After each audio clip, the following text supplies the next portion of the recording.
రాత్రి కురిసినటువంటి వడగళ్ల వానల వల్ల తెలంగాణ రాష్ట్రంలో అనేక ప్రాంతాలు అతలాకుతలమైనవి.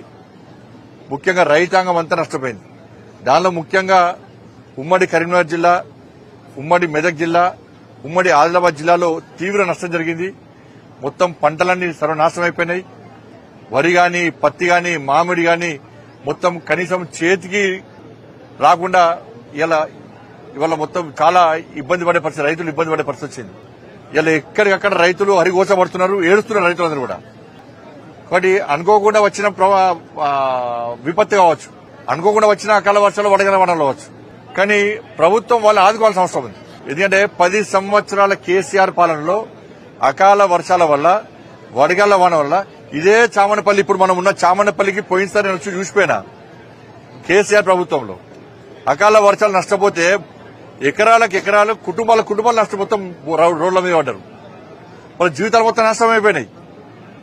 కేసీఆర్ అనే వ్యక్తి తుపాగ్రామి టోపీ పెట్టుకున్నాడు, చేతిలో కట్ట పట్టుకుని వచ్చి రేపే 10,000 రూపాయలు ఇస్తాడు. పోయిండు లాపత్తలు కూడా అడవికి హెలికాప్టర్లు వచ్చి అడవికి రాలేగా. కేసీఆర్ గుణపాఠం చెప్పారు. 10 సంవత్సరాల్లో ఏ ఒక్క రైతుకు నష్టమైనందుకు ఒక్క రూపాయి ఇచ్చిన దాఖలు కేసీఆర్ ప్రభుత్వంలో. మరి ఈ ప్రభుత్వం వచ్చి 15 నెలలైంది, 16 నెలలైంది. రైతులను ఆదుకునే దాఖలు లేవు. ఇవాళ ఇప్పుడు వడగళ్ల వాన వల్ల నష్టపోయిన రైతులకు రాత్రి ఉరుములు మెరుతుందో మొత్తం నష్టపోయారు.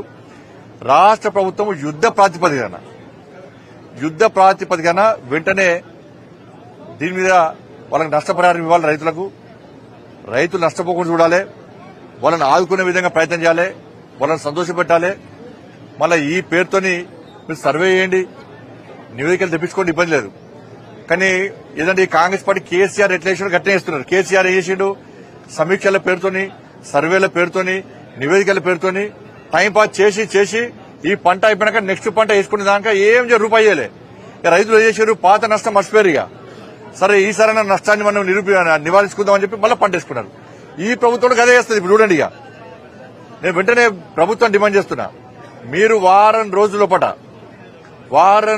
నివేదిక తెప్పించుకోండి, మీరు సమీక్ష చేయండి, సర్వేలు తెప్పించుకోండి. వారం రోజుల పాటు నష్టపోయిన రైతులను ఆదుకోవాల్సిన బాధ్యత వాళ్ళ రాష్ట్ర ప్రభుత్వం మీద ఉంది. వరి నష్టపోయారు, మామిడి నష్టపోయారు, పత్తి నష్టపోయారు. కాబట్టి ఆదుకో మొక్కలు కూడా నష్టపోయారు.